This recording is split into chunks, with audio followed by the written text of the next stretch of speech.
pelas redes sociais e diga de onde você ouve a rádio. Procure por Rádio Universitária Paulo Freire no Instagram, Twitter ou Facebook e interaja com a gente. Um programa que dá vez e voz às mulheres no esporte, atletas, torcedoras, técnicas, todas que vivem o universo esportivo. Virada no Jogo, uma parceria entre a UFPE e o Centro Universitário UniFBV Weiden, aqui na Rádio Paulo Freire, 820 AM.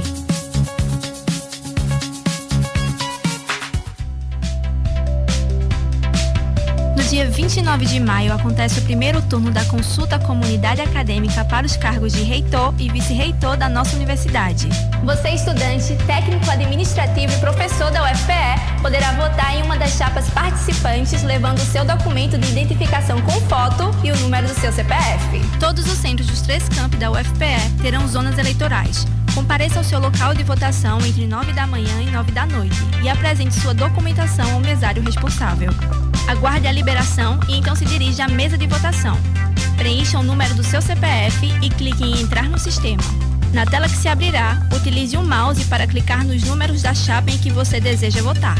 Use o botão branco se desejar votar em branco, ou confirma com o número de chapa inexistente se quiser computar seu voto como nulo. Em caso de preenchimento incorreto, use o botão corrige. Espere até aparecer a foto e o nome da chapa escolhida e clique no botão confirma. Confira o seu local de votação no site ufpe.br/consulta comunidade. Participe!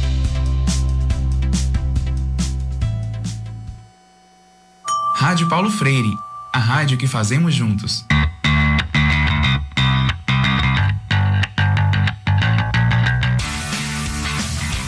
A Rádio Paulo Freire apresenta Descomplica Dado.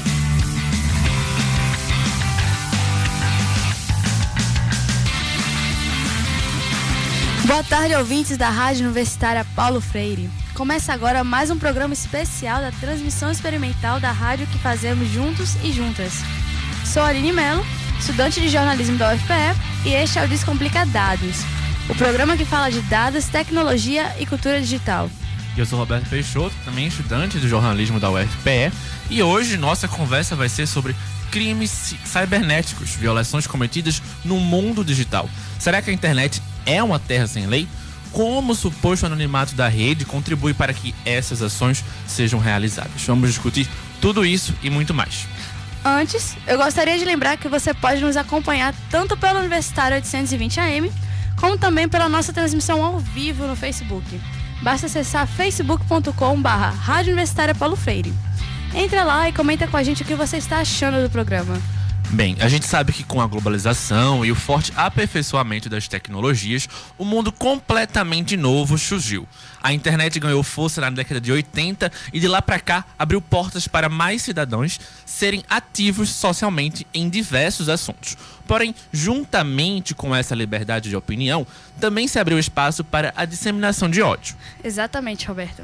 Somente em 2017, cerca de 66 mil posts por semana foram reportados como discurso de ódio somente no Facebook.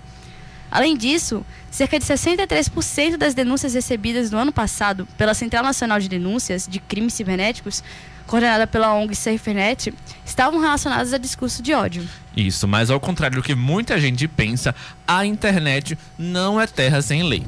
Há diversas legislações que estabelecem regras claras a respeito do compartilhamento de informações online, roubo de dados, fraudes, intolerância e de diversas outras práticas, no mundo digital. Por isso, hoje a gente conversa com André Ramiro, diretor do Instituto de Pesquisa em Direito e Tecnologia do Recife, o IPREC. Boa tarde, André, seja bem-vindo. Boa tarde, Aline, Roberto. Obrigado pelo convite. A intolerância é a incapacidade ou até a falta de vontade de aceitar diferentes opiniões. Da intolerância nasce o discurso de ódio. Qualquer discurso que incite a violência contra uma pessoa ou grupo devido a alguma característica. Os mais comuns envolvem etnia, orientação sexual, gênero sexual e religião. André, existe diferença entre intolerância na internet e fora da internet? Bom, acho que não, né?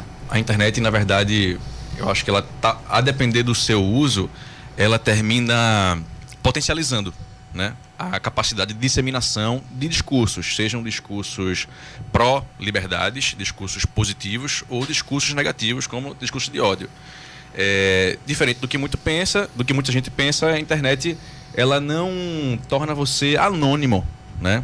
Um discurso de ódio feito pela internet não é tão diferente do mundo físico real, vamos dizer assim.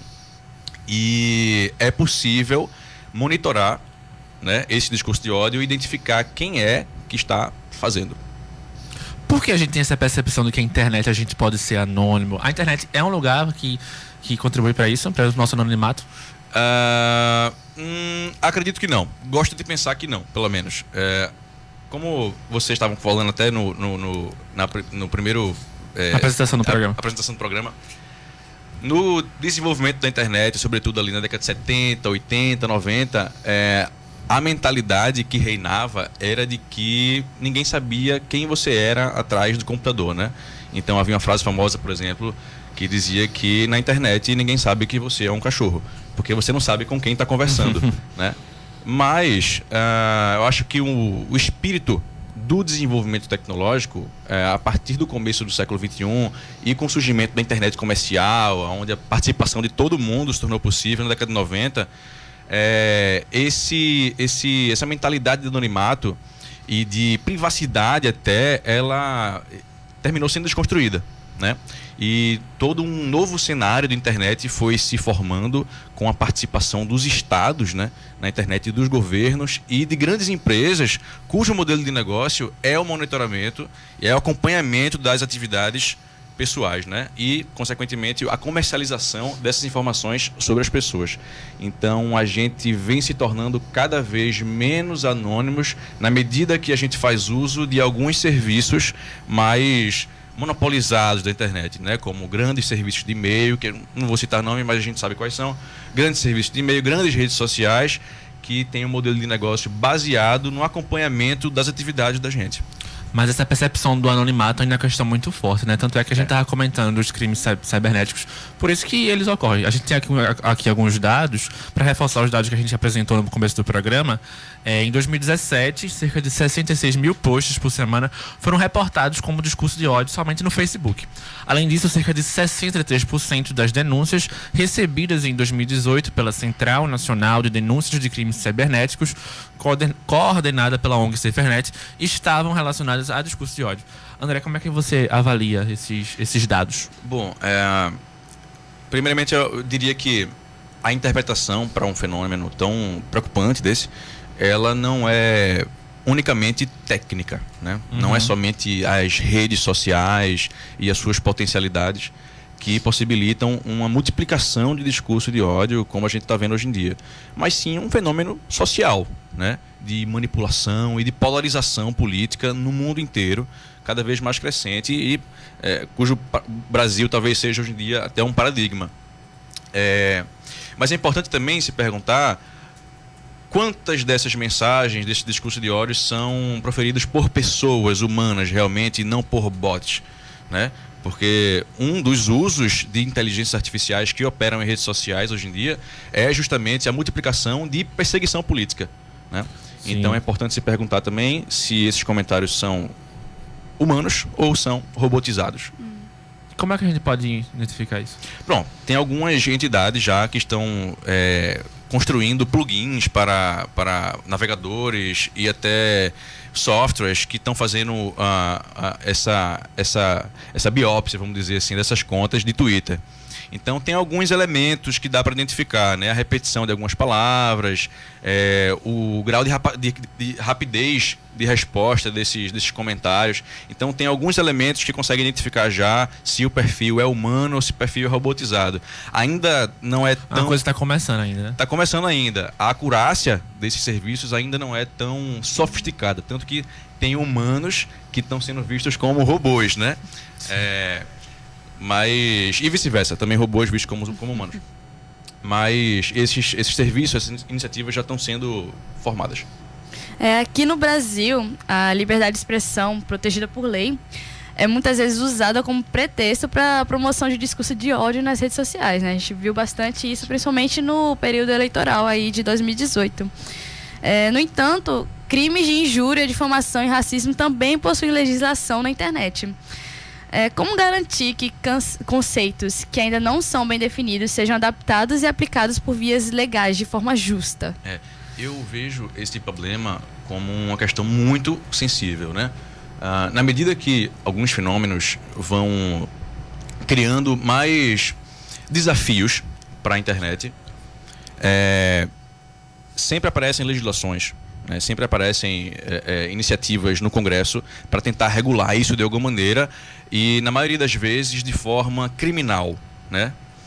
Inclusive, a própria criação do Marco Civil da Internet, ela foi precedida de uma tentativa de um marco criminal da internet. Até que uma comunidade da sociedade civil chegou para dizer, não, primeiro temos que fazer o Marco Civil.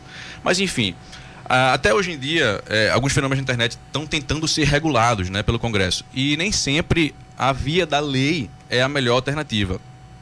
Por exemplo, discurso de ódio, né, ou disseminação de informação falsa.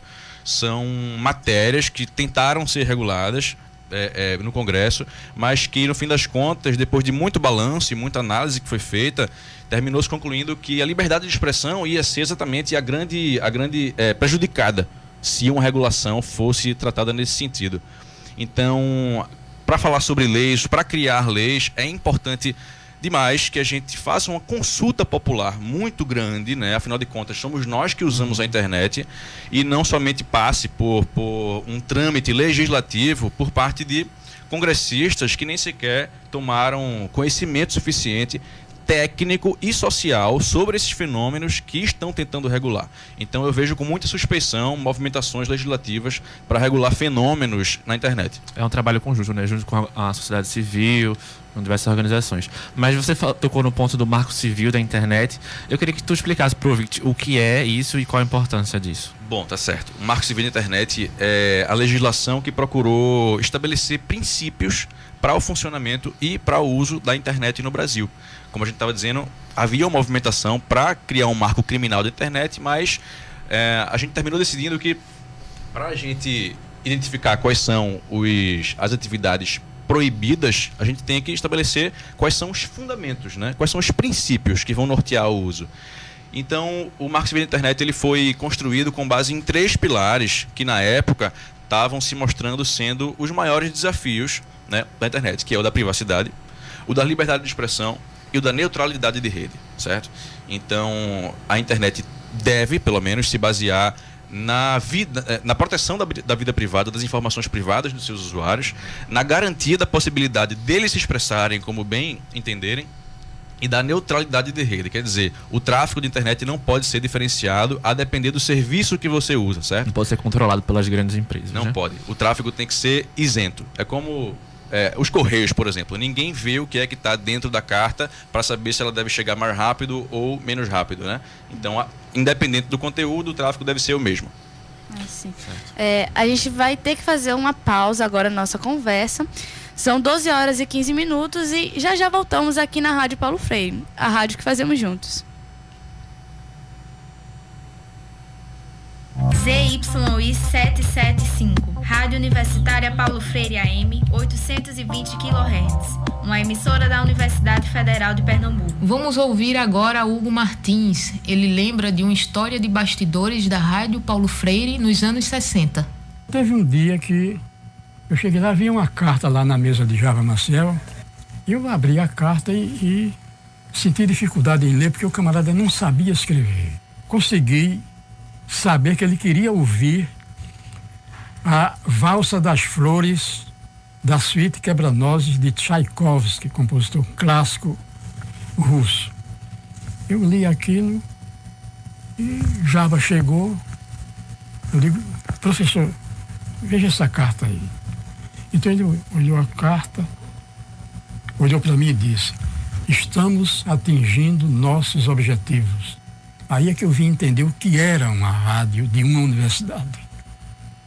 A rádio de uma universidade, ela tem que ser uma rádio diferente, porque se ela for uma rádio igual às outras, não tem sentido nenhum uma universidade ter uma rádio. Porque o ouvinte já, quando ouve falar rádio universitária, ele já sabe que é uma rádio educativa. Então, assim era a Rádio Universitária AM, foi quando eu vim entender, na verdade, o que significava uma emissora de uma universidade. Universidade é o celeiro da cultura no mundo. Rádio Paulo Freire, a rádio que fazemos juntos.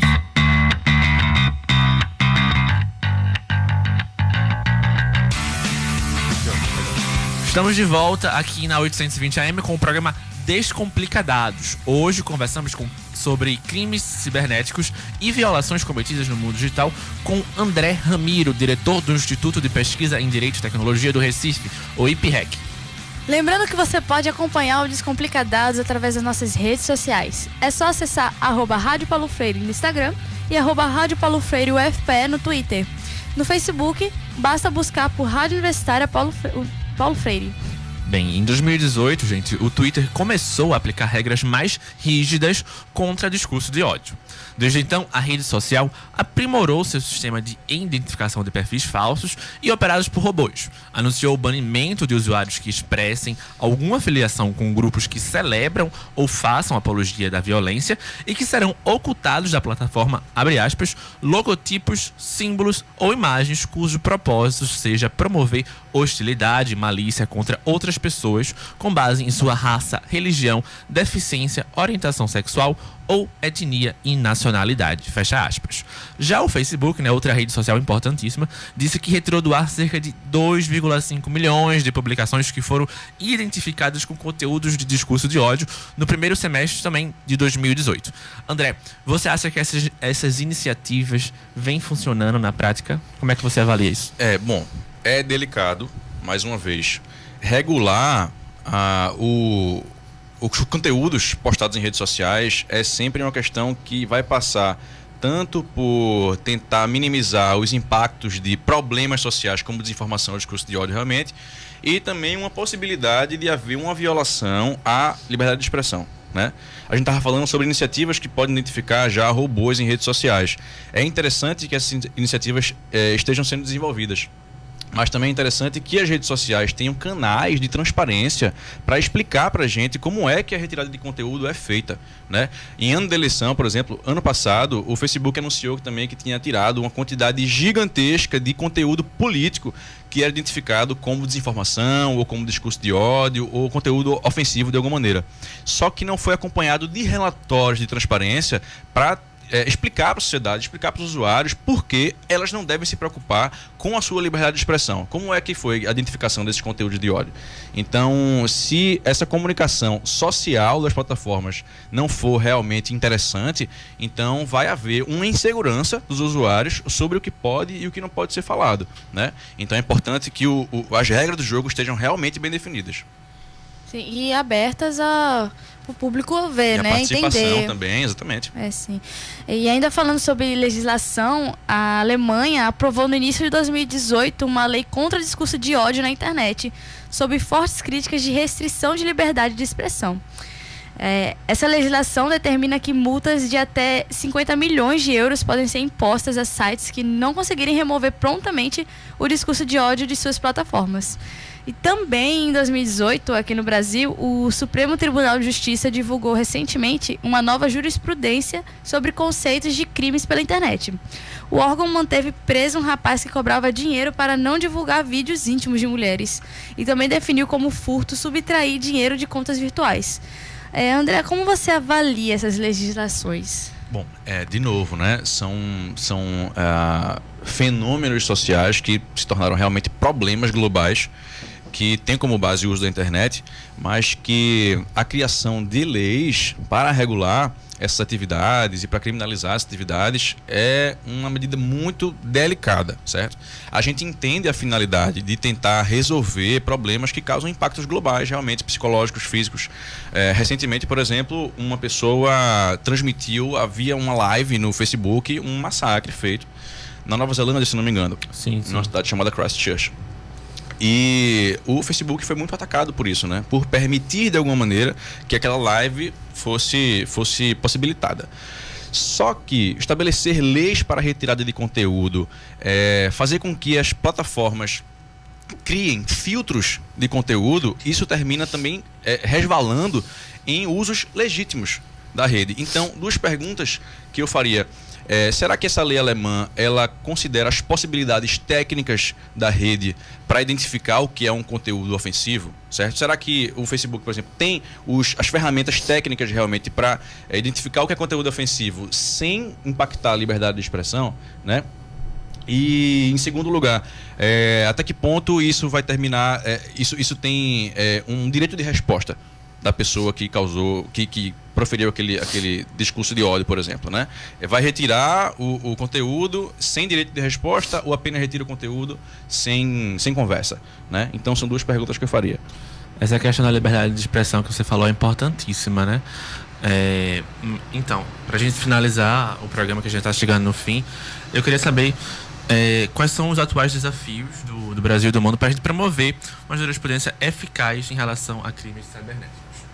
Bom, de novo, acho que criar legislações sobre como a internet deve ser usada é uma questão muito delicada. Mas, apesar disso, alguns marcos normativos podem ser interessantes. A efetivação do Marco Civil da Internet talvez seja uma primeira medida, né? Talvez não precisemos de mais leis para regular a internet, já que nós temos já o Marco Civil da Internet.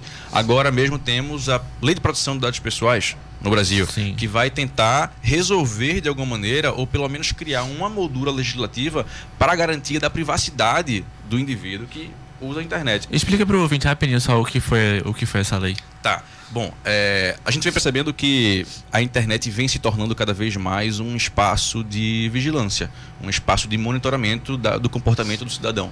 Tanto empresas têm seus modelos de negócios baseados no mercado de dados pessoais, como os governos também estão cada vez mais monitorando as atividades dos cidadãos. Então, uma lei de proteção de dados pessoais, ela vem tentar trazer instrumentos para que o cidadão, né, o consentimento do cidadão sobre a coleta de seus dados seja o eixo principal da relação na internet. Então, resolvendo de alguma maneira, ou tentando pelo menos regular a privacidade, a gente já resolve vários outros problemas que tangenciam a privacidade da internet, né? E a lei de proteção de dados pessoais é uma ferramenta para a garantia da privacidade. Certo. E o nosso programa já está chegando ao fim, por isso eu gostaria de agradecer muitíssimo a presença de André Ramiro, do IPREC. André, muito obrigado por aceitar o nosso convite. Obrigado a vocês. E antes de finalizarmos, a gente lembra que no próximo dia 5 de junho será realizado o Fórum Tecendo Cidadania, Controle Social, as novas tecnologias e o poder do cidadão. O evento ocorre no Armazém da Criatividade, em Caruaru, e as inscrições já estão abertas. Para se inscrever, acesse escola.tce.pe.gov.br. Isso. Essa edição teve a apresentação de Aline Mello e minha, Roberto Peixoto. A produção foi de Roberto Peixoto, Hortência Duarte, Aline Mello e Marcelo Detoni. Perdão, desculpa, Aline. Pode... E nos trabalhos técnicos, Marcelo Detoni. E toda a nossa equipe é formada por estudantes de comunicação da UFPE. Afinal, a Rádio Paulo Freire é uma rádio escola. Na supervisão, a coordenadora operacional aqui da Rádio Paulo Freire, Catarina Apolônio. E lembrando que a música tema do nosso programa é a faixa Rap Rock de Ben Song. Boa tarde. Até a próxima. CYI 775, Rádio Universitária Paulo Freire AM 820 kHz, a rádio pública da UFPE. Cristina, pró-reitora Cristina de Extensão, como você vê a importância da Rádio Paulo Freire e esse momento que hoje nós estamos celebrando juntos? Celebrando, né? Uma segunda celebração, né? Que a primeira, o lançamento oficial, a gente fez na Semana de Ensino, Pesquisa e Extensão, né? Que foi em novembro do ano passado. E agora, com uma retransmissão, né? Eu acho que efetivamente lançando essa rádio no ar, eu acho um momento histórico, como disse o colega aí. Mas para a extensão, esse é um equipamento social, porque a rádio não deixa de ser um equipamento social muito importante na difusão, na troca e no diálogo. Entre saberes, entre conhecimentos diversos, uma oportunidade de ser um espaço de aprendizagem. Eu acho que a rádio é essencialmente a natureza dela. É uma rádio acadêmica também, de formação dos nossos estudantes, um espaço, uma rádio escola. Realmente uma rádio escola. É uma rádio escola, uma rádio onde os nossos estudantes de rádio e TV, de comunicação, e interdisciplinar, porque eu acho que aqui vai passar outros estudantes, um espaço fantástico de aprendizagem. Então, para a extensão, isso é tudo. Isso é a essência da extensão, né? A gente construir, dialogar com conhecimentos diversos, interprofissionais e dialogar essencialmente com a sociedade, né? E a participação de quem é dentro da universidade e de quem está fora. De quem está fora também, que possa produzir, trazer notícias. Sexta-feira nós fomos procurados lá na Pró-Reitoria de Extensão por um professor da matemática, hoje ele é aposentado, professor Paulo, e ele está interagindo com uma comunidade aí na Várzea. Então, é um projeto que está se construindo com professores e com a comunidade da Várzea. Eu acho que a Várzea, o nosso entorno, e é um celeiro de cultura, de produção cultural, de várias linguagens, né? Então, eu acho que a rádio vai ser um espaço maravilhoso para essa participação e esse diálogo. Rádio Paulo Freire, a rádio que fazemos juntos. No dia 29 de maio acontece o primeiro turno da consulta à comunidade acadêmica para os cargos de reitor e vice-reitor da nossa universidade. Você, estudante, técnico administrativo e professor da UFPE, poderá votar em uma das chapas participantes levando o seu documento de identificação com foto e o número do seu CPF. Todos os centros dos 3 campi da UFPE terão zonas eleitorais. Compareça ao seu local de votação entre 9 da manhã e 9 da noite e apresente sua documentação ao mesário responsável. Aguarde a liberação e então se dirija à mesa de votação. Preencha o número do seu CPF e clique em entrar no sistema. Na tela que se abrirá, utilize o mouse para clicar nos números da chapa em que você deseja votar. Use o botão branco se desejar votar em branco, ou confirma com o número de chapa inexistente se quiser computar seu voto como nulo. Em caso de preenchimento incorreto, use o botão corrige. Espere até aparecer a foto e o nome da chapa escolhida e clique no botão confirma. Confira o seu local de votação no site ufpe.br/consulta comunidade. Participe!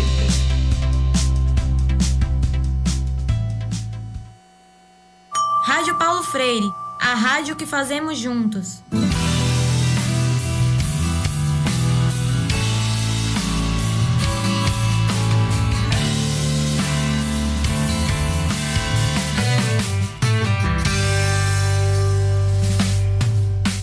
A Rádio Paulo Freire apresenta Caderno de Cinema.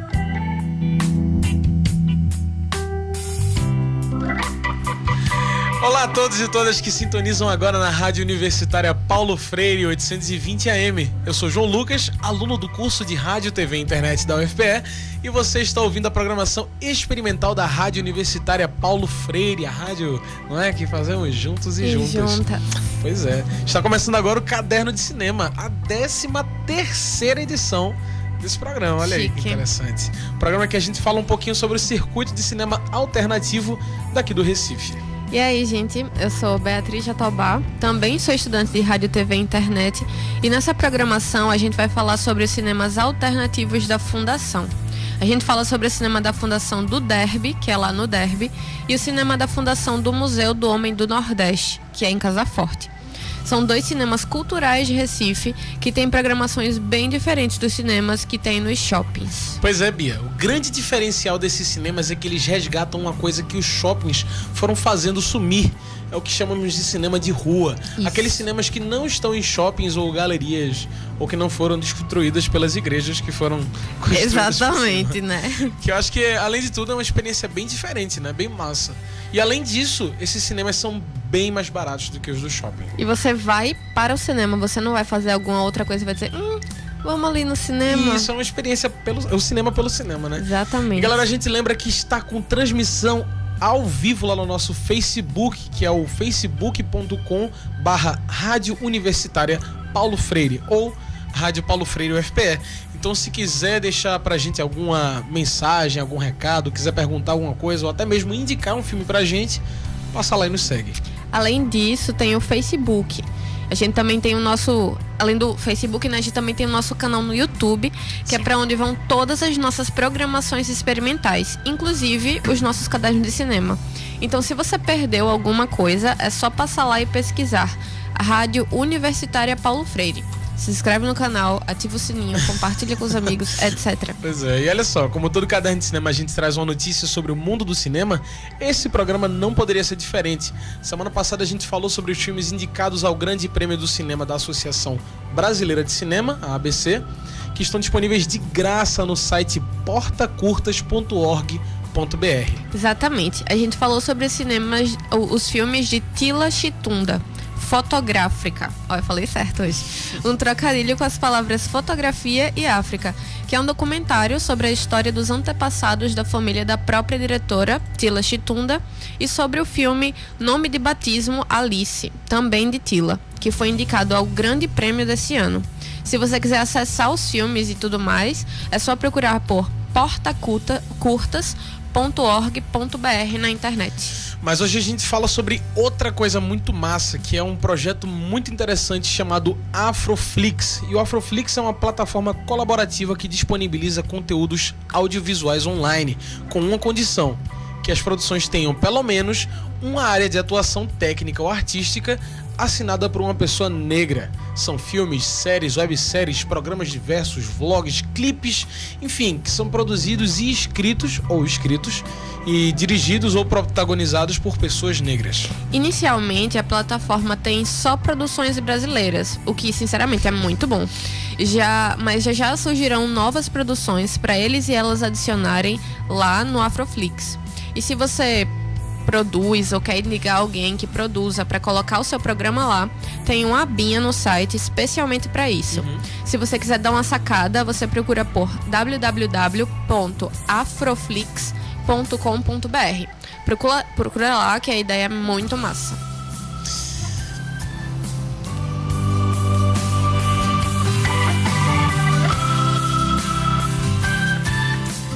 Bem, mas voltamos agora para o nosso caderno de cinema, que hoje fala sobre a programação dos cinemas da Fundação, tanto no Derby quanto em Casa Forte. A Fundação já é um espaço consolidado no Recife, que hoje tem quase 2 décadas de existência. E a Fundação é um dos melhores espaços no Recife para assistir filmes que normalmente não passam nas salas de cinema de shopping. Cinema de rua também é espaço de resistência, espaço para mostrar esses outros filmes que a gente não vê em cinema comercial.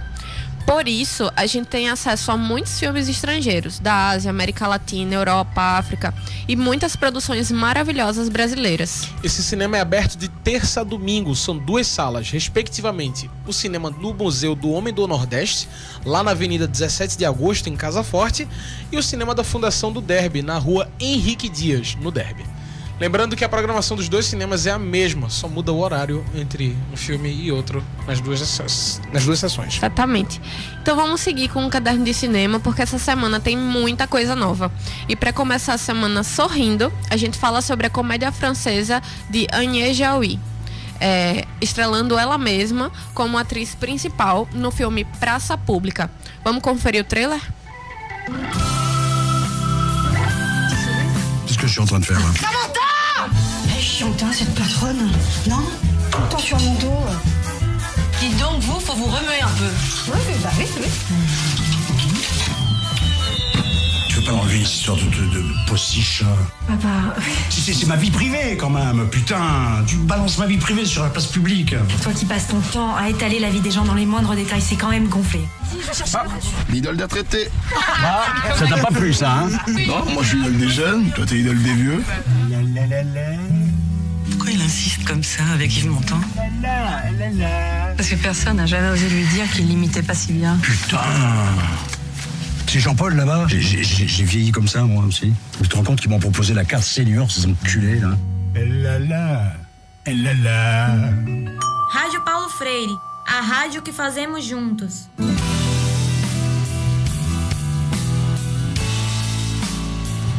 Você acabou de ouvir o trailer de Praça Pública aqui no Caderno de Cinema, o programa que fala sobre o lado B do cinema nacional e internacional. Agora aí, tu tá ligado que a gente tem live no Facebook, não é? Então passa lá pra comentar os filmes com a gente, procura aí por Rádio Universitária Paulo Freire UFPE no seu Facebook e no instante tu encontra a gente. Pois é. Com a gente, fala com a gente que a gente fala contigo. E agora sobre o filme Praça Pública, a sinopse fala assim: Castro costumava ser um apresentador de TV de sucesso, muito bem falado e cheio de poder, mas sua fama fica no passado. Quando sua produtora, Nathalie, se muda para o interior, ele vai para a festa de abertura da casa e encontra sua ex-mulher, além de outros, vamos dizer, excêntricos convidados. Então, eu assisti Praça Pública. E ele, assim, não foge muito o tema da comédia, pastelão, né? Aquela comédia, vou assistir no final de semana, entendeu? Tô sem nada pra fazer agora. Passar o tempo, quero me distrair, vou aqui ver esse filminho. Exato, é um filme gostosinho pra assistir, como eu falei, no fim de semana. Convida sua mãe, convida seu pai, vai lá, bora assistir. Aí você vai lá e passa um tempinho. A gente já falou isso aqui antes. O cinema, ele não é só pra ser um negócio pra você pensar em todos os filmes que você assistiu. E também não só pra se distrair, né? Tem que ter um meio termo nessas duas coisas. Exatamente. Entendeu? De vez em quando você assiste um filme que é mais sério, um negócio que você, vou aprender várias coisas hoje com, sei lá, um filme... Inclusive, às vezes, eu vejo muito filme com a minha irmã, né? E aí ela chega pra ela e fala, vamos assistir um filme de pensar hoje? Aí eu, vamos. É isso, tá ligado? Essa é a essência. Você não precisa sempre assistir um filme de pensar. Ou então, vamos assistir um filme hoje tomando um vinhozinho? Vamos! Pronto, só aí. Pra se distrair, entendeu? Não precisa prestar atenção no filme, é só pra ficar ali. É isso, tá ligado? Eu acho que é muito válido você ter esse tipo de momento também. Não precisa ser tudo sério, não precisa ser tudo bobinho.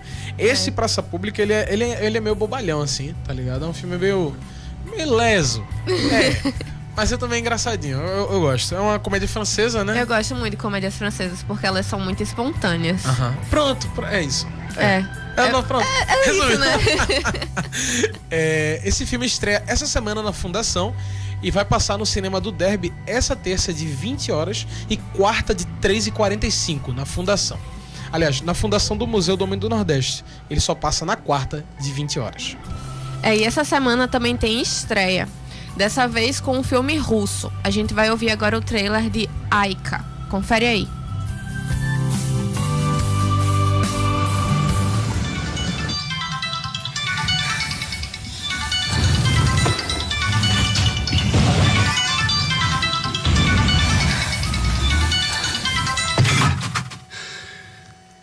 Мен Айкамын.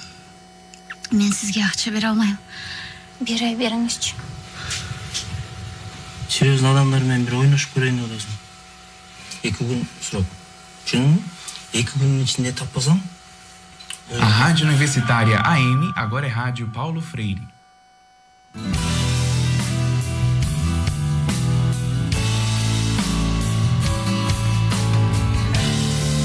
Acabamos de ouvir o trailer do filme Aika, aqui no Caderno de Cinema. Se você quiser assistir ao trailer, ao invés de só ouvir, com legendas em português, é só acessar a nossa live do Facebook, porque a gente tá deixando todos os links lá. Procura aí por Rádio Universitária Paulo Freire UFPE. A gente tá ao vivo. Sim, e Aika talvez tenha a história mais original dessa semana. Se liga só. Aika é uma imigrante ilegal que trabalha num abatedouro em Moscou. Perseguida por agiotas para pagar uma dívida antiga, Aika dá luz a uma criança, mas não sabe o que fazer com ela. Então, logo depois do bebê nascer, ela abandona esse bebê por medo de ser descoberta e deportada. Ave Maria. E aí, né? Pois é, aí lasca tudo. Porque Aika enfrenta as complicações do pós-parto, a fome, a solidão, a falta de emprego e, por cima disso tudo, a perseguição da máfia local, a quem ela deve dinheiro, né? Um dia, os mafiosos exigem que Aika volte ao hospital, recupere o bebê e entregue a eles. Pra que eles querem um bebê?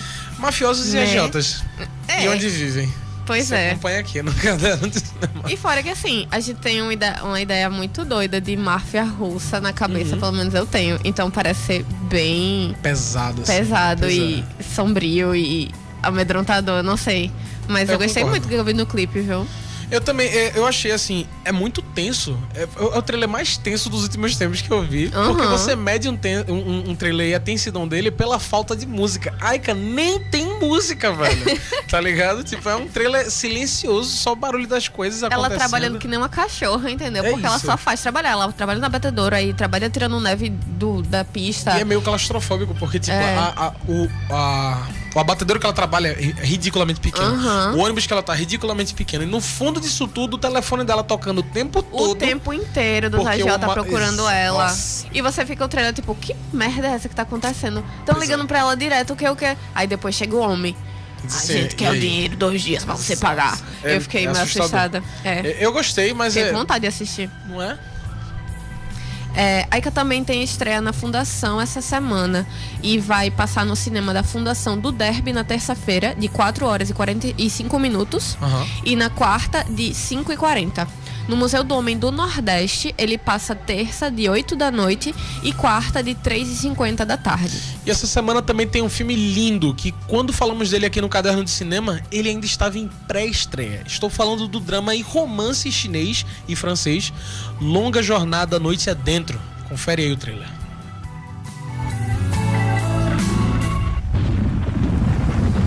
电影和记忆最大的区别就是电影肯定是假的，而记忆分不出真假，它随时浮现在眼前。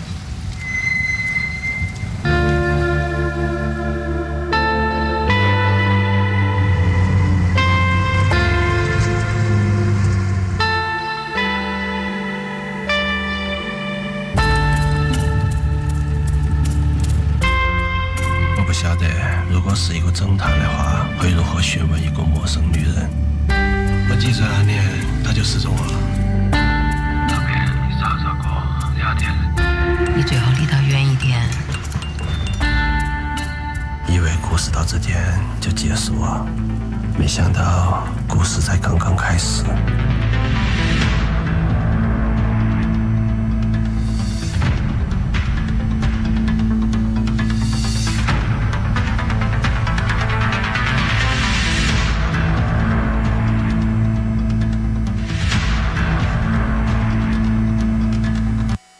CYI 775, Rádio Universitária Paulo Freire AM 820 kHz, a rádio pública da UFPE.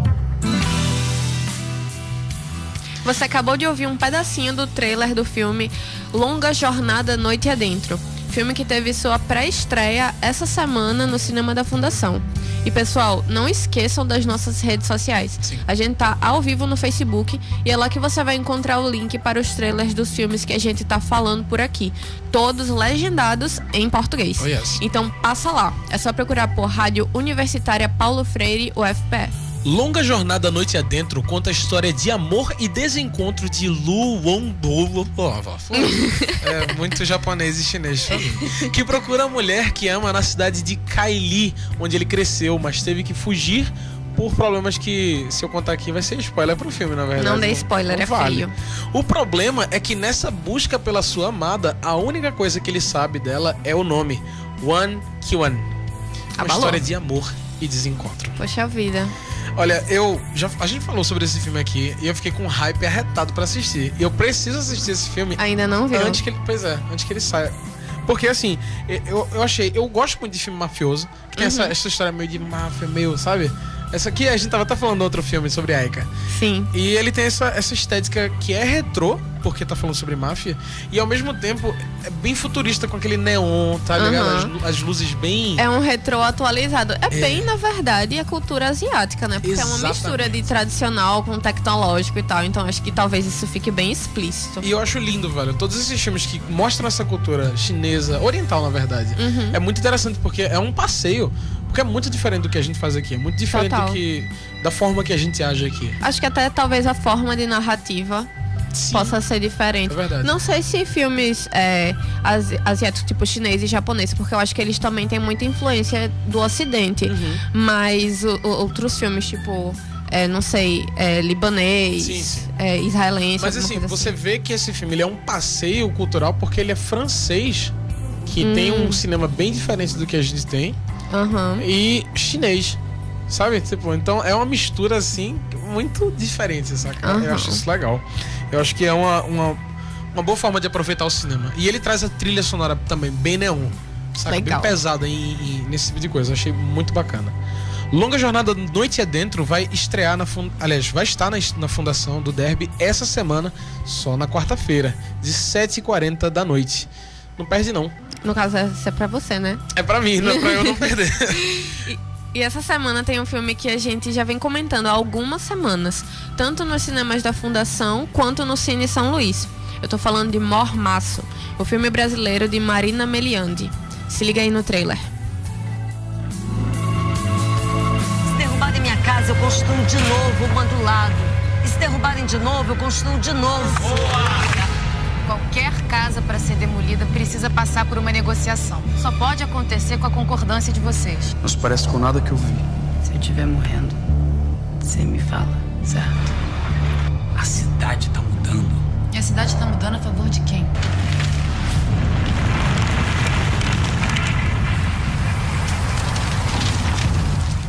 ZYI 775, Rádio Universitária Paulo Freire, AM 820 kHz, uma emissora da UFPE.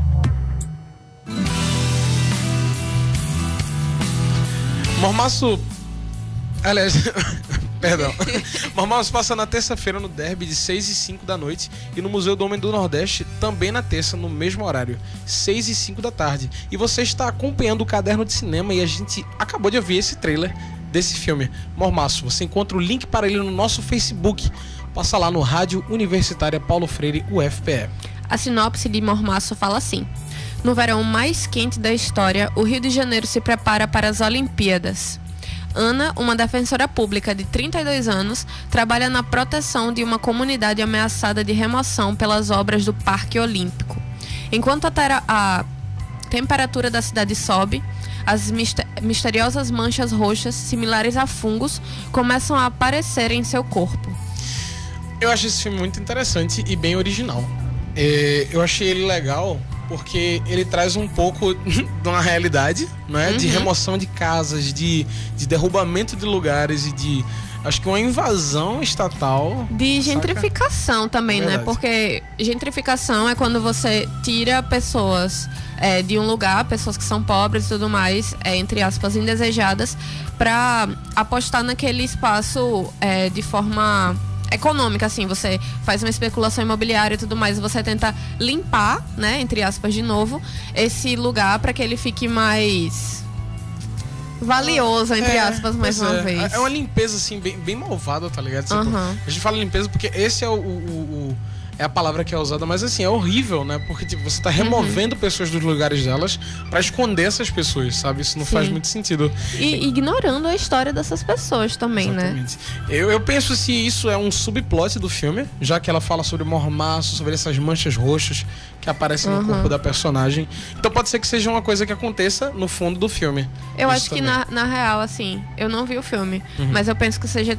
um pouco também numa metáfora do que é o Brasil, né? A gente sempre tentando limpar as nossas raízes e tudo mais. Apagamento de histórias, né? Acho que é esse constantemente. Como eu falei, Mormaço passa na terça, no Derby, de 6h05 da noite, e no Museu do Homem do Nordeste também na terça, no mesmo horário, 6h05 da noite. E essa semana tem mais suspense na Fundação. O filme do premiadíssimo Jordan Peele volta para assombrar e dar uns sustinhos na Fundação. Com seu título mais recente, Us, Nós. Se tu ainda não assistiu, a chance é essa. Confere o trailer.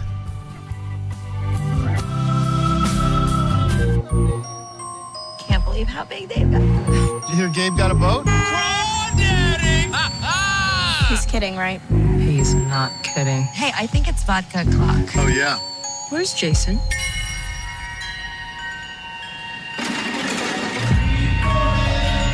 Jason? Jason! Where were you? I didn't know if you were lost. Stick with me, and I'll keep you safe.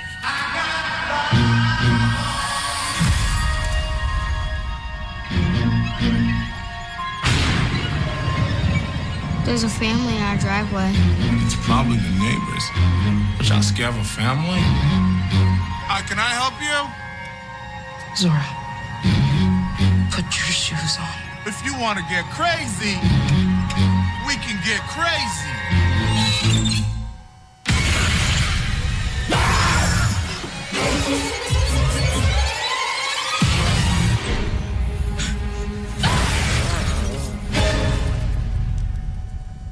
What are you people? It's us. They look exactly like us. They think like us. They know where we are. We need to move and keep moving. They won't stop until they kill us. Or we kill them.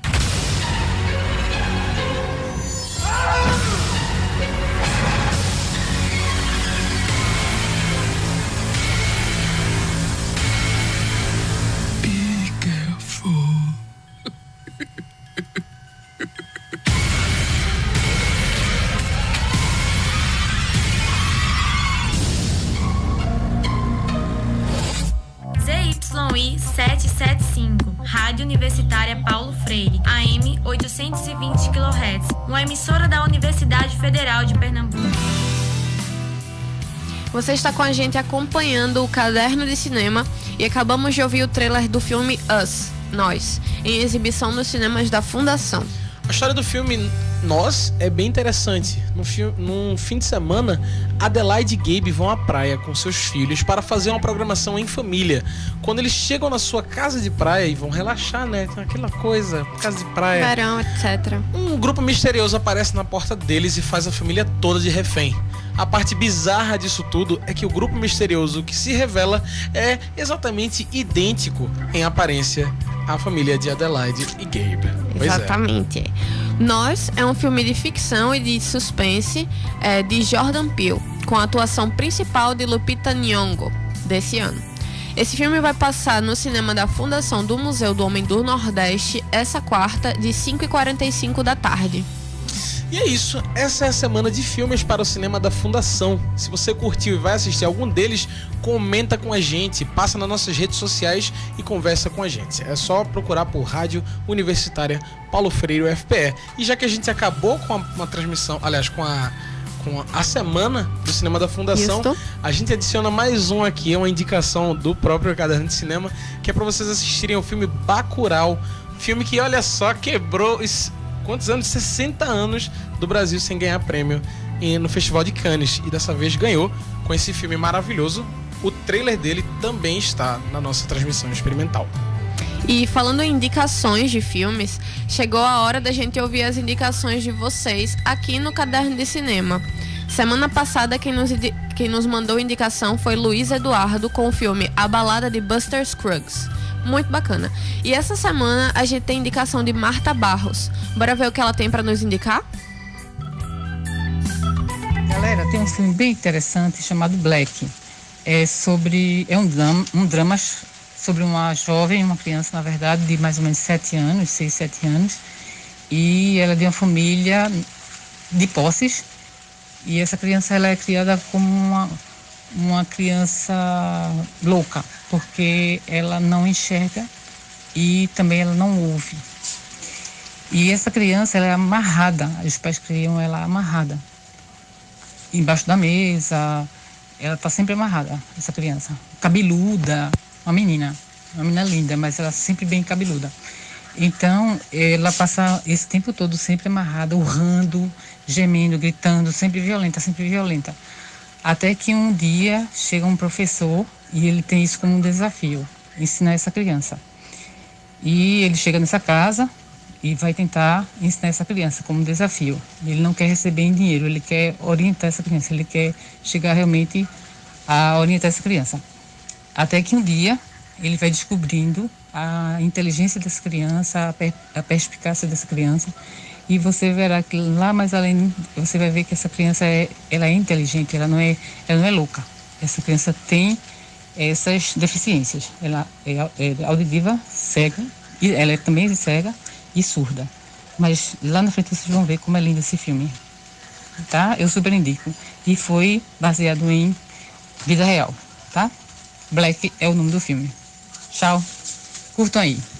Tchau, tchau. Rádio Paulo Freire. a rádio que fazemos juntos.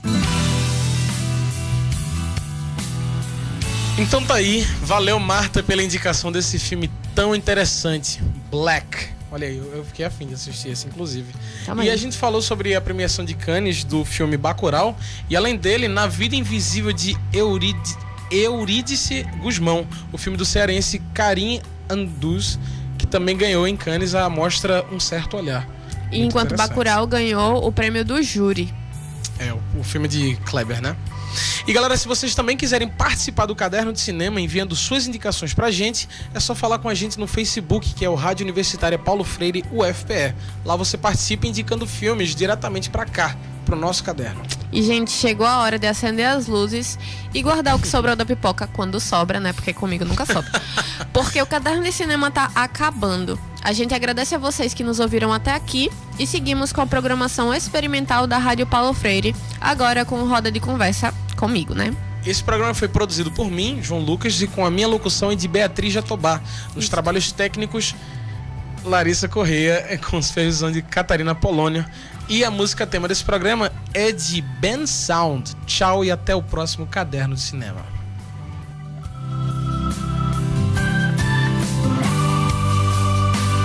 CYI 775, Rádio Universitária Paulo Freire AM 820 kHz, a rádio pública da UFPE.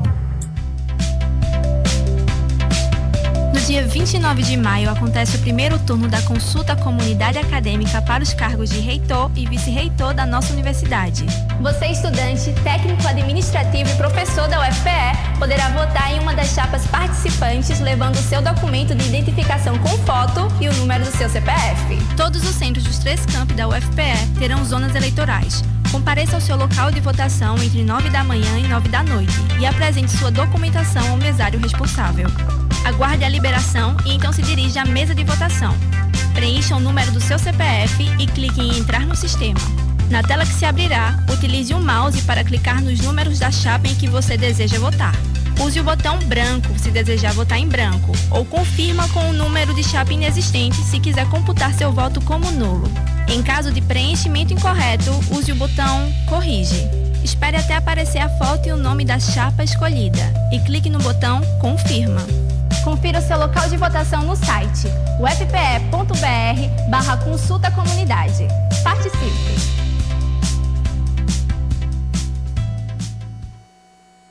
Rádio Paulo Freire, a rádio que fazemos juntos.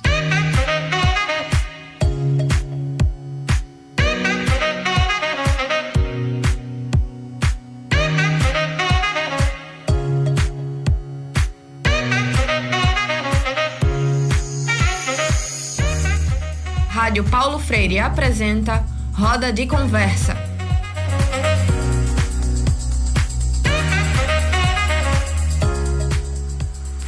Boa tarde a todos e todas que ouvem a Rádio Paulo Freire 820 AM. Meu nome é Bia Jatobá, eu sou estudante do 6º período de Rádio, TV e Internet da UFPE e também sou a mediadora do Roda de Conversa. Hoje a gente vai falar sobre o projeto de Matheus, que é da área da Química Computacional, não é? E é um projeto aqui da UFPE. Estão comigo Larissa e o Matheus, que é quem realiza a pesquisa. Se apresenta pra gente, por favor. Eu sou Larissa, estudante de comunicação daqui da UFPE. Eu sou Matheus, sou estudante de mestrado em Química aqui também na UFPE.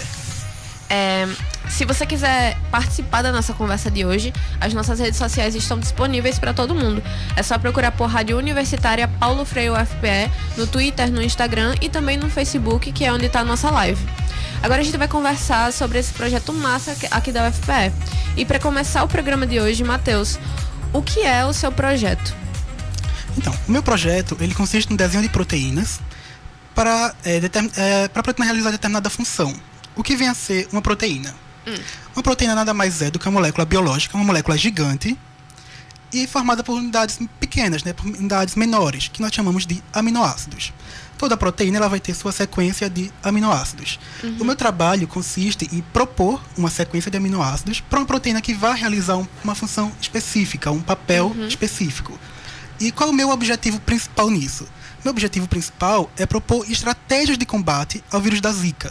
A infecção do vírus da Zika, que em 2015 assolou o Brasil quase por completo, Então, um dos meus objetivos principais hoje é utilizar essas técnicas de desenho de proteínas para poder combater essa infecção, seja por meio de desenvolvimento de um diagnóstico ou por neutralizante do vírus. É como se você estivesse ajeitando um robozinho, só que vivo. Isso. Então desenhar uma proteína seria o quê? Como ela vai ser composta, é isso? Isso. O que ocorre? A gente, quando desenha uma proteína, nós temos uma estrutura em mente. É como se fosse um colar de contas. Você vai ter cada continha daquela, né? Cada miçanga, ela vai estar enrolada de determinada maneira que a gente vai chamar de estrutura tridimensional. Quando a gente pensa em desenhar proteínas, a gente vai brincar com essas miçangas. A gente vai modificar elas para que ela cumpra o papel que a gente quer. Que massa. Mas fala um pouco sobre a tua jornada acadêmica até chegar nesse mestrado que você está fazendo, né? Nessa tua pesquisa. Eu sou graduado em Engenharia Química. Eu me formei em Engenharia Química pela UFPE. E desde o início do curso, basicamente no terceiro, quarto período, eu fui estudante de iniciação científica, né, que a universidade propõe. Fui estudante de iniciação científica no departamento de Química Fundamental. Já comecei a trabalhar, né, com métodos computacionais. Eu trabalhava com simulação de proteínas, não só de proteínas, né, mas também de outros materiais, como por exemplo hematita e outras proteínas. Não sei nem o que é isso, mas tudo bem. Hematita é um mineral, uma pedra, uma espécie de rocha. Tá, ok. E eu trabalhei, né, com simulação computacional dessas coisas, né, de moléculas biológicas. E aí, pouco depois, eu continuei minha iniciação científica na Fundação Oswaldo Cruz, né, na Fiocruz, que é o Ageu Magalhães aqui, né, que fica na sede da UFPE. E aí, né, durante toda a minha vida acadêmica, durante a graduação, eu trabalhei com Química Computacional. Entendi. E aí, no ano passado, prestei a seleção para o mestrado e agora estou estudante de mestrado em Química. E como é que tu escolheu? Por que você escolheu realizar essa pesquisa específica no mestrado com o Zika vírus? É porque o vírus da Zika, ele é um vírus meio que atípico, digamos assim. Por quê? Ele é muito semelhante a outros vírus relacionados, como por exemplo o vírus da dengue. Os sintomas são muito parecidos também com a chikungunya. Mas o que acontece? O vírus da Zika, ele tem uma característica especial. Ele pode causar desordens neurológicas, ou seja, ele pode causar microcefalia em fetos de recém-nascidos e Guillain-Barré. A chance é meio pequena, mas existe essa possibilidade.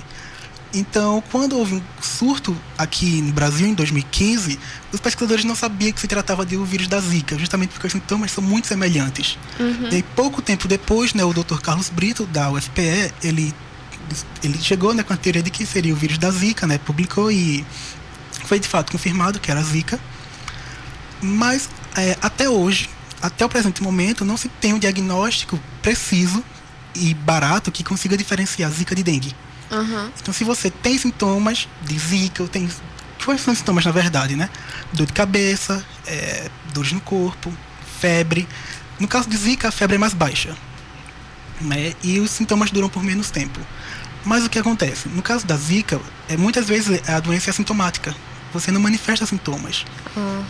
Então não tem como você ter com precisão se você tem Zika ou dengue. Então esse é o grande desafio, né, que a gente tem nessa área de hoje em dia. E o meu projeto é justamente desenvolver uma proteína que identifique que é Zika ou dengue com alta especificidade. E claro, baixo custo.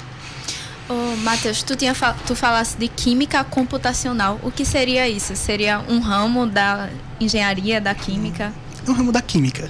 Um ramo da química. O que vem a ser a química computacional? É quando você aplica modelos matemáticos, equações, para estudar sistemas químicos, né? Átomos e moléculas. Aí você usa o computador para fazer essas simulações do que pode acontecer. Isso. Interessante. Eu consigo prever se essa minha proteína ela vai ser estável, consigo prever se ela vai se ligar ao alvo, através de estimativas matemáticas, né? Tudo é baseado em cálculo numérico.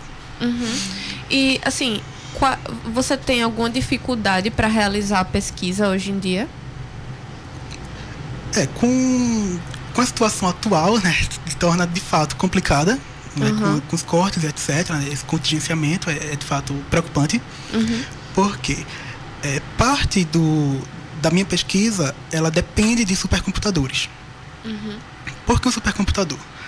Para se ter uma ideia, Um notebook qualquer, um notebook no geral, vai ter 2 núcleos, né? 2 unidades de processamento. Um computador de mesa geralmente tem 4. Mas para fazer uma simulação do que eu preciso, são necessários 1000 núcleos. 1000? Exato. Apenas. Cerca de 1000 núcleos. Então, assim, um computador normal não faz. A gente precisa submeter isso a supercomputadores. No caso, tem esse equipamento aqui na universidade? No nosso laboratório, nós temos nosso próprio supercomputador, porém ele é menor. Não é tão grande. É menor, tipo 500? É por aí. Sério?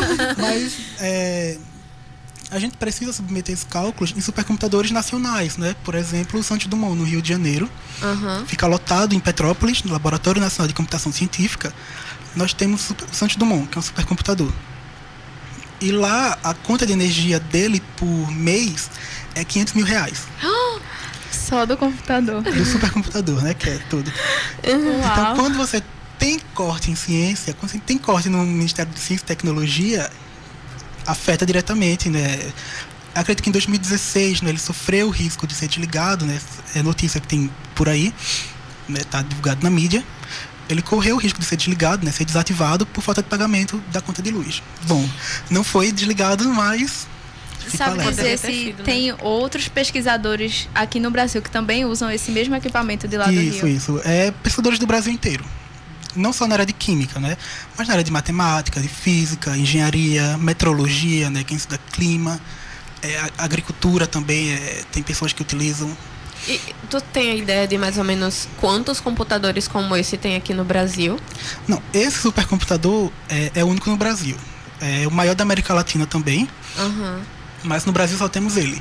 Claro que os grupos de pesquisa, eles têm seus clusters, né, que é que a gente chama, quando nós temos esse aglomerado de computadores, mas são menores, de menor porte. A nível Santos Dumont só temos esse mesmo. E assim, fora essa questão do computador e tudo mais, como que a universidade te dá suporte para esse projeto continuar acontecendo? Eu sou estudante do departamento de Química, então eu dependo diretamente, né, da estrutura da universidade, né, para poder ter as aulas e etc. Porque parte da minha pesquisa, ela é realizada na Fiocruz, no Magel Magalhães, que faz parte do Ministério da Saúde. Então, eu estou mais envolvido com a Fiocruz do que, de fato, com a universidade. Porém, eu ainda sou aluno da universidade. Eu curso disciplinas na universidade. Eu tenho colaborações que são feitas na universidade. E assim, o que é que tem sido gratificante de fazer esse projeto? Acho que quando você faz algo que você realmente gosta, né? Assim, acho que o prazer pela ciência é a coisa mais gratificante que se tem. Não só, tipo, do ponto de vista pessoal, né? Tipo, que projeto legal e tal. Mas a pensar em que isso vai ajudar pessoas. Hoje em dia seria muito legal se você soubesse que está infectado com o vírus da Zika. O vírus da Zika, ele pode permanecer no sêmen do homem, partículas virais, por até meses. Então você pode ter tido Zika, não manifestou sintomas, mas você vai ter esse vírus lá no seu corpo por determinado tempo, por um bom tempo. E a pessoa, tipo, nunca ia saber disso se... É isso, e a pessoa não sabe se não tiver um diagnóstico preciso. E o pior, se ela resolver ter um filho. Já vai carregar o vírus, né? Possivelmente a criança nascerá com microcefalia. Porque a chance de realmente nascer com microcefalia é muito alto. Porque se ela está com vírus, uma partícula viral no corpo, inevitavelmente vai passar para a parceira. Mas assim, nos homens permanece no sêmen. E nas mulheres isso acontece como? Na verdade o vírus ele pode permanecer em fluidos corporais. Entendi. Mas aqui, digamos que demora 2 meses no máximo, entende? Mas no sêmen do homem fica até 6 meses. Cerca de aproximadamente. 6 meses. Tem estudos que mostram 3, 6, mas enfim, é um bom tempo. Se a tua pesquisa for bem sucedida, o que na prática muda para a sociedade, assim? A ideia seria viabilizar um kit diagnóstico para diferenciar Zika de dengue. Então, um paciente, um cidadão que tenha sintomas e não sabe qual infecção ele tem, ele pode muito bem no Sistema Único de Saúde, no SUS, e rapidamente detectar através de amostra de sangue. Com a nossa proteína desenhada, a proteína ia ter certa afinidade, né, pelo alvo. Então, se é zika, o diagnóstico indica. Se é dengue, a gente vai saber. Massa. E por que tu acha que é importante, se você acha também, né, que é importante você estar aqui falando numa rádio para as pessoas? Tipo, por que é importante que as pessoas conheçam essa pesquisa que tu faz? Acredito que os últimos dias têm sido bem difícil, né, para quem faz pesquisa no Brasil. Tem sido realmente difícil. É espantoso, né, a quantidade de pessoas que estão protestando contra as universidades, né, contra a pesquisa em si. E muitas vezes é por desconhecimento. Elas não sabem exatamente o que se é feito dentro de uma universidade, o que é feito dentro de um centro de pesquisa, né, dentro de um instituto. Então, talvez elas não sejam 100% culpadas disso, né? Talvez a informação não chegue a elas. Então, eu acho importante, né, a gente como estudante, como futuros cientistas, futuros pesquisadores, divulgar o que a gente faz, né? Divulgar o nosso trabalho, divulgar o que se faz dentro de uma universidade. Não é só muitas vezes as pessoas pensam que na universidade a gente só vai ter um diploma. Tipo, vou me formar em engenharia, então eu vou sair de lá com meu diploma em engenharia para ir para o mercado de trabalho. E acaba não conhecendo as diversas faces que a universidade ela traz, não é? Não só a minha pesquisa, mas muitas outras pesquisas que são feitas na universidade, a questão do hospital público, né, o hospital universitário. Então, é muito importante as pessoas elas terem uma noção da dimensão de como isso também vai impactar a vida delas. Porque a pesquisa não é só, tipo, para satisfazer o ego pessoal. Ela tem uma finalidade no final. E, pelo que eu vejo, assim, a sua pesquisa, ela é interdisciplinar, né? Isso. Porque não é só engenharia química, isso também mexe com medicina, com, sei lá, biomedicina também, né? Por que tu acha que isso é importante, assim, essa interdisciplinaridade nos estudos, nas pesquisas no geral? Bem pontuado, né? A minha pesquisa, ela envolve modelos físicos, então eu trabalho com sistemas físicos, né? Uma modelagem, né? São modelos físicos que vão descrever um sistema biológico, que vão tratar as interações químicas e que vão ser resolvidas por meio de equações matemáticas através de um computador. Então, isso aí acaba envolvendo áreas da física, biologia, computação, matemática, química. São diferentes áreas. E é importante porque sozinho você não consegue chegar a um ponto final. Eu acho que hoje em dia, né, a cooperação entre diferentes ciências, elas têm se unido de forma muito benéfica, né? Você não tem, tipo, hoje como fazer somente uma pesquisa exclusiva na área de química e desconsiderar todo o restante do contexto. Ou então vamos fazer somente uma pesquisa na área de física e desconsiderar onde ela está inserida. Não, porque a ciência, ela não tem fronteiras. Você não tem como definir, tipo, daqui até aqui vai ser física, daqui até ali é química.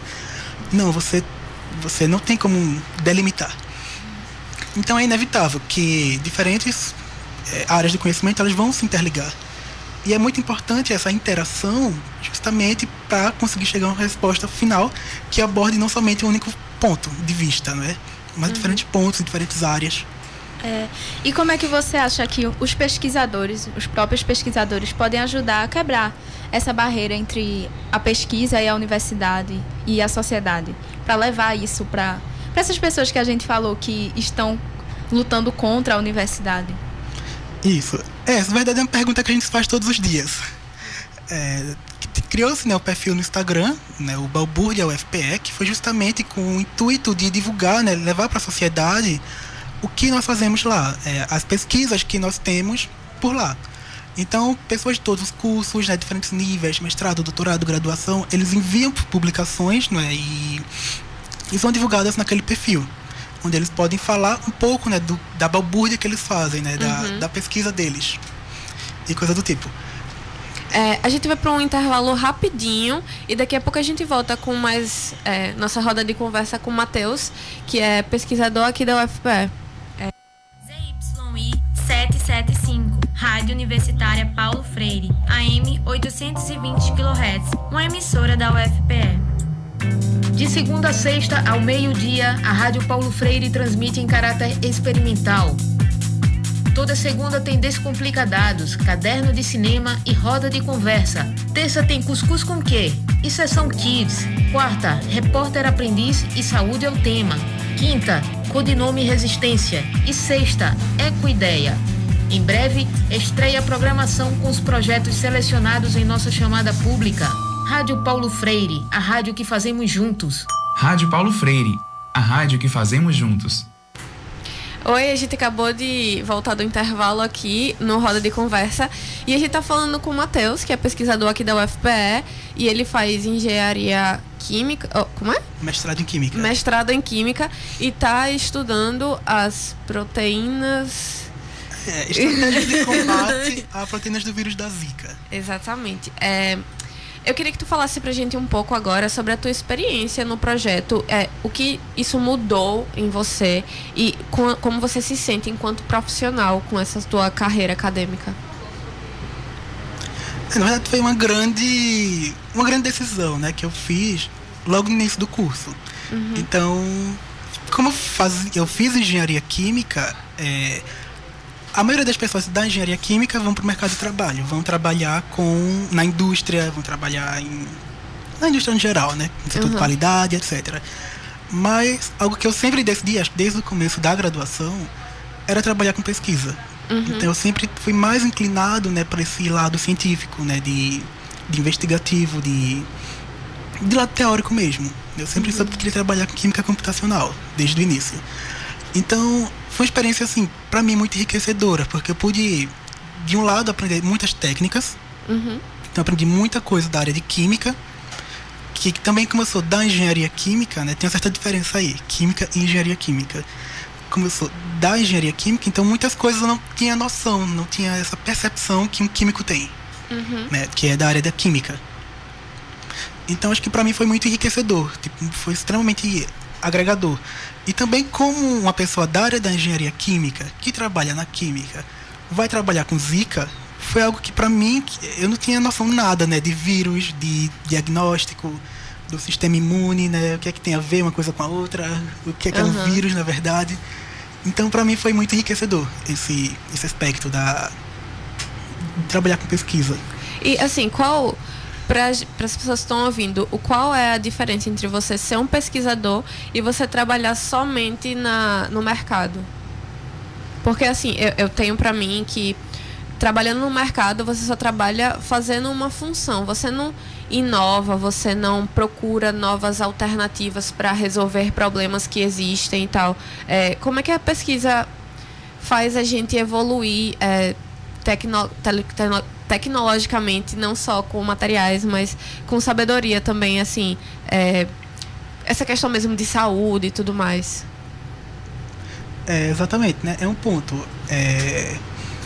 Eu nunca trabalhei numa indústria, né? Diga-se de passagem, então eu não posso falar como seria o ambiente.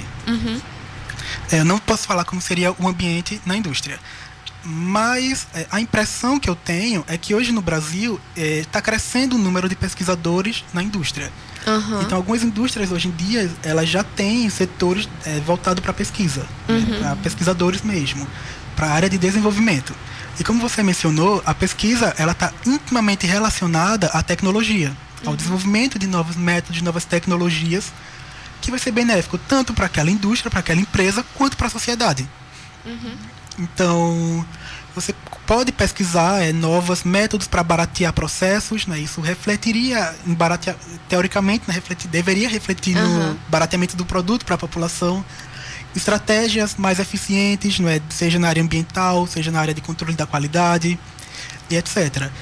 Então, eu acho que a grande diferença entre a indústria e a pesquisa é justamente a questão da inovação, de fato. E quais são os impactos da tua pesquisa para a sociedade? Tu já pode ver esses impactos? Exatamente. Agora, a minha pesquisa ela é teórica, né? Então, eu faço uma modelagem no computador. Então, é um projeto essencialmente computacional. E uma vez que nós tivermos os candidatos, né, as proteínas candidatas que eu estou desenhando, a gente pretende expressar essa proteína em bactéria, produzir a proteína e fazer os testes, verificar, funciona ou não. Aí é a grande pergunta. Se funcionar, ótimo. Eu acredito que teria um grande impacto, sim, não é, no nosso sistema de saúde, não é, por você conseguir hoje distinguir Zika e dengue. Mas exatamente agora a gente ainda está na fase, né, na fase computacional, na fase teórica da coisa. Tu tinha falado antes de como tu aprendeu sobre outras coisas fazendo o teu projeto, que não envolvia só exatas, né? Eu queria te perguntar aqui, assim, tem muita gente que acha que estudar exata não envolve o pensamento crítico, não envolve a subjetividade da pessoa, as emoções, nem o contexto que a pessoa vive, né? O que tu tem a dizer sobre isso, levando em consideração essa pesquisa que você está desenvolvendo no mestrado? Na realidade, é complicado falar que em exatas não tem o senso crítico, digamos assim. Uhum. Porque, a gente vai ter um número no final, geralmente, ou uma letra, né? Mas, então, geralmente a gente está procurando um número. Uhum. E é um número bem preciso. Mas, qualquer equação vai levar um número. Só que esse número, ele é coerente com o que a gente está buscando? É coerente com a realidade? Ele tem algum significado? Para que ele serve, né? Exato. Então, por exemplo, é muito comum, né? Até na escola os professores falam, não, se você colocar um número negativo e ele é positivo, você derruba um prédio. A gente sempre escuta isso, mas de fato faz sentido. Né? Quando a gente procura um número, a gente tem de saber o que fazer com ele. Uhum. Então, aí que entra também o senso crítico nas exatas. Não é só obter um número. Obter um número você vai obter. Uhum. Isso é fato. Mas o que você vai fazer com ele? O que é que esse número quer dizer, não é? Então, acho que é nessa questão aí, não é? Que a exatas ela não é algo que não tem total senso crítico. Mas com relação à subjetividade, aí eu não tenho um ponto tão bem esclarecido quanto a isso. Porque, de fato, aqui você tem um número, mas o quão subjetivo ele vai ser, não é? Você tem que ser o mais preciso possível, o mais rigoroso possível com esse número. Entendi. É aquele negócio de Homem-Aranha, né? Com grandes poderes vem grandes responsabilidades, mas você tem que saber para onde você está focando essa energia, né? Eu acho que pra gente finalizar o programa de hoje, tu tem alguma coisa a perguntar, Lari? Eu queria perguntar, uma vez que tua pesquisa estiver finalizada e ocorrer tudo bem, os testes derem certo, qual é o caminho para chegar até o SUS e a sociedade ter acesso a esse diagnóstico, a esse exame de diagnóstico, né?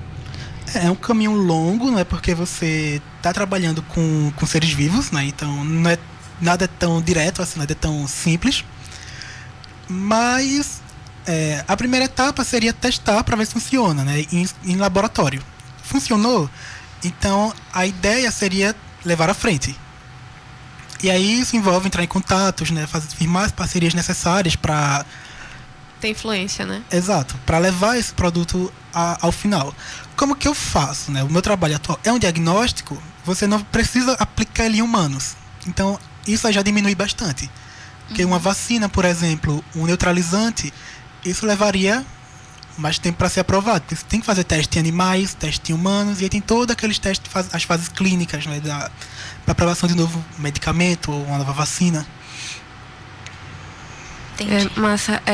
Agora, para realmente ir finalizando o programa, eu queria que tu falasse um pouco sobre por que é importante os alunos da universidade participarem de projetos e por quê? E por que a sociedade tem que perceber isso para que a pesquisa no Brasil, principalmente nas universidades públicas, não morra. É importante tanto do ponto de vista pessoal, porque você vai ter uma experiência pessoal muito boa, do ponto de vista profissional também. Acho que pessoas que trabalham com pesquisa, elas normalmente tendem a ter um senso crítico um pouco maior, né? Assim, pensar fora da caixa. Não é seguir somente ordens. Mas também do ponto de vista da sociedade. A sociedade que paga. Através dos impostos que as pesquisas são financiadas, que os alunos são financiados. Então a sociedade ela tem todo o direito de saber para onde está indo esse dinheiro que ela está investindo, não é? Ela não só paga, como também deveria receber em troca, que seria, no caso, por exemplo, o resultado da tua pesquisa, né? Exatamente. Então elas pagam com a finalidade. Então elas, para onde está indo esse dinheiro, elas não sabem. E aí chega um WhatsApp assim, bem esclarecedor, assim, o dinheiro para vocês está indo para os alunos andarem nu na universidade.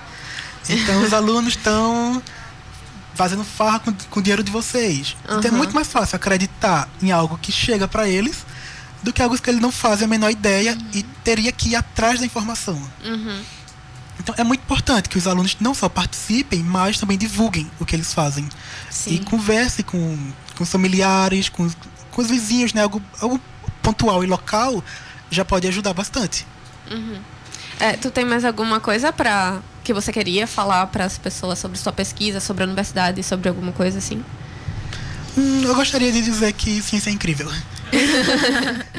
Que as pessoas, se elas tiverem interesse, né, em trabalhar com ciência, elas vão encontrar um campo muito bom para isso, né? Apesar do momento não ser tão promissor, né? Tanto em termos de falta de investimento, falta até mesmo prestígio, né? Você passa tanto tempo estudando para no final ser um aluno que fica andando nu pela universidade. As pessoas lhe confrontarem na base do achismo. Exatamente. Mas acho que a ciência tem espaço para todo mundo. E é isso. Acho que ir atrás do conhecimento, ir atrás da informação é essencial. E não somente divulgar as pesquisas, mas também divulgar a ciência, porque uma sociedade letrada, ela tem mais senso crítico, né? Tem mais raciocínio para decidir, discernir as coisas.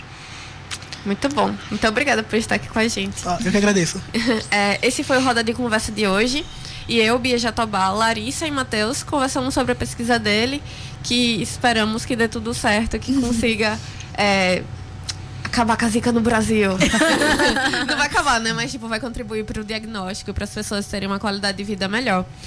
Se você pegou o programa pela metade ou só quer ouvir de novo, é só procurar por Rádio Universitária Paulo Freire no UFPE, lá no YouTube ou no Instagram. A gente também tem Twitter e Instagram com o mesmo nome, que é Rádio Universitária Paulo Freire. A produção do Roda de Conversa foi feita por mim, Beatriz Jatobá, com os trabalhos técnicos de Joe. Eu recebi aqui uma informação da gente que vai ter o lançamento do livro Mulheres no Campo, da professora Soraya Barreto. É hoje, às 7 horas, no Se Inspire, que fica lá na Rua da Guia, número 237, no centro do Recife. Inclusive, Soraya falou sobre a pesquisa do livro no 2º episódio do programa Virada no Jogo. O último episódio do Virada no Jogo vai ao ar essa quarta-feira, de 13h. A gente tem a supervisão da Catarina Polônio aqui no programa e na rádio como um todo. E a música que toca aqui como tema do programa é do Ben Sound. Obrigada por ouvir a gente e até semana que vem. ZYI 777